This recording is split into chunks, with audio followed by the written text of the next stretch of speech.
नमस्कार दोस्तों, स्वागत है आपके अपने चैनल मिस्टिक क्रॉनिकल्स में। आज हम आपको एक ऐसे संत की कहानी सुनाने जा रहे हैं जिनकी जीवन यात्रा असाधारण थी। कैसे एक साधारण बालक लक्ष्मण नाम से जाना गया और फिर कालांतर में नीम करोली बाबा बनकर पूरी दुनिया में भक्तों के लिए चमत्कारी और दिव्य रूप में पहचाने गए।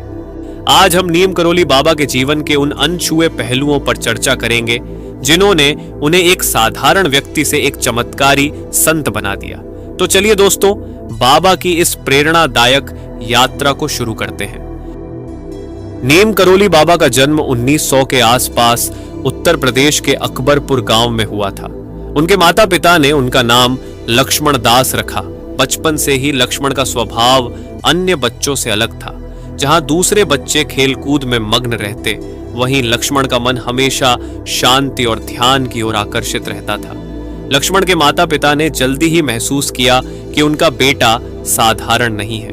उसकी आंखों में गहरी शांति और रहस्यमयी गहराई थी, जो इस बात का संकेत थी कि भविष्य में वह साधारण व्यक्ति नहीं रहेगा।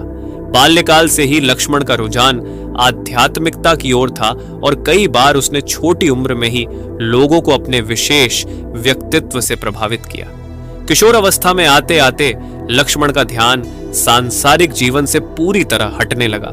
वे अक्सर अकेले ध्यान में बैठ जाते और गहरे आत्मचिंतन में लीन रहते। एक दिन अचानक उन्होंने घर छोड़ने का फैसला किया और साधु बन गए।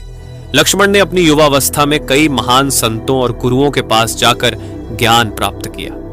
हालांकि इस दौरान उन्हें किसी औपचारिक दीक्षा या गुरु की जरूरत महसूस नहीं हुई, क्योंकि उनके भीतर की आध्यात्मिक ऊर्जा पहले से ही जागृत हो चुकी थी। यह वह समय था जब लक्ष्मण दास के भीतर कुछ असाधारण हो रहा था।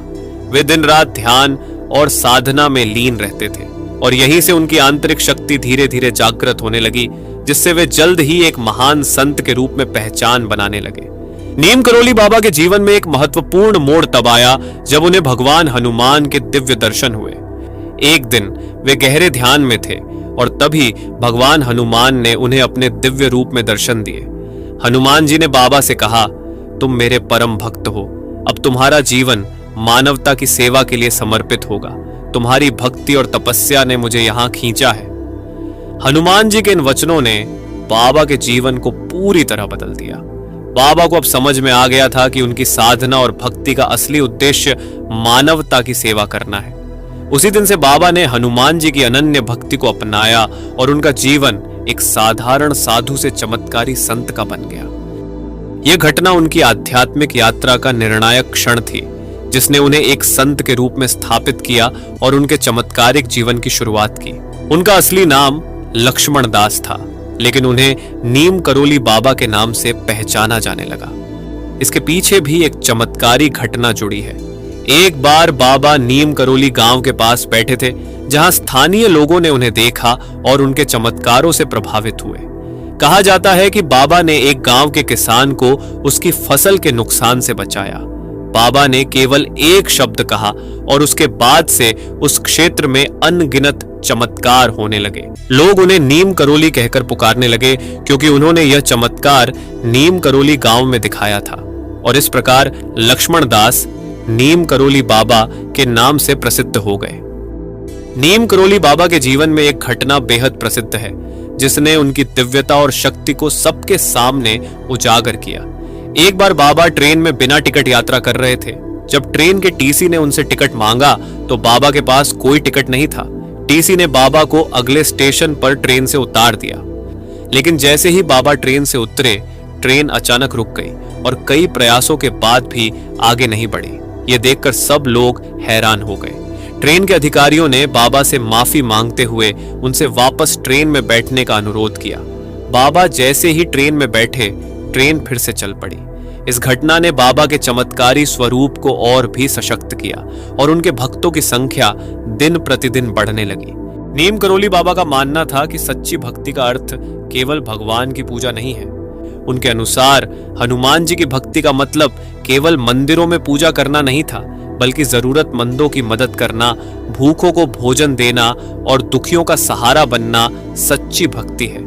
बाबा के आश्रम में हर आने वाले व्यक्ति को भोजन मिलता था, चाहे कितने भी लोग क्यों ना आए, वहां कभी भोजन की कमी नहीं होती थी। ये बाबा की कृपा का ही परिणाम था।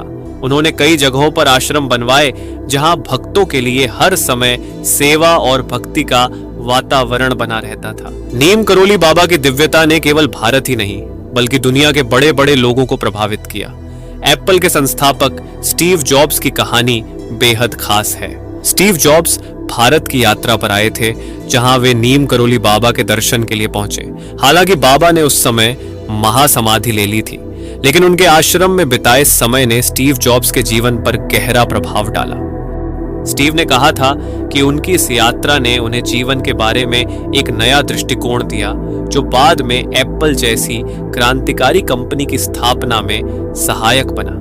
1973 में नीम करोली बाबा ने अपने भौतिक शरीर का त्याग किया, लेकिन उनके भक्तों का मानना है कि बाबा आज भी जीवित हैं और उनकी कृपा हमेशा उनके भक्तों के साथ बनी रहती है।